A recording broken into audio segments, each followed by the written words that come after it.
अस्सलामुअलैकुम नादरीन, कल 7 सितंबर है। उधर हरियाणा सरकार के शहर करनाल में किसान यूनियन और सरकार आमने सामने हैं। दरअसल किसान यूनियन ने ये ऐलान किया है कि कल 7 सितंबर को करनाल की अनाज मंडी में महापंचायत होगी और उसके बाद किसान वहां से मुजाहरा करते हुए चलेंगे और करनाल के मिनी सेक्रेटेरिएट का घेराव करेंगे। ये ऐलान किसान यूनियन ने किया है।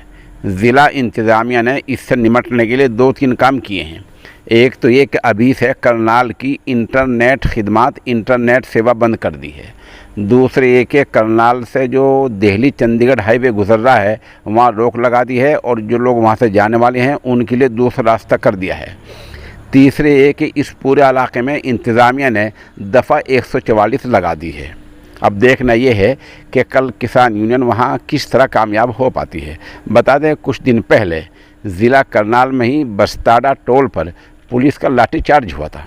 इस लाठीचार्ज में एक किसान ज़ख्मी हो गया था जिसकी बाद में मौत हो गई थी। उसी दिन ये बात सामने आई थी कि वहाँ के एसडीएम ने सर फोड़ने का हुक्म दे रखा है। तो किसान यूनियन ने अपनी 2-3 मांग रखी थी। एक तो ये जो आदमी मरा है इस तरह, उसके वारिसों को, घर वालों को 25 लाख रुपए दिया जाए। उसके घर वालों में से एक आदमी को नौकरी दी जाए। दूसरे के जिस एसडीएम ने ऐसा हुक्म दिया है किसानों के सर फोड़ने का, उसको सस्पेंड किया जाए। और जो पुलिस वाले कसूरवार हैं लाठी चार्ज करने के, उनके ख़िलाफ़ कार्रवाई की जाए। लेकिन सरकार ने इनमें से कोई बात नहीं मानी है।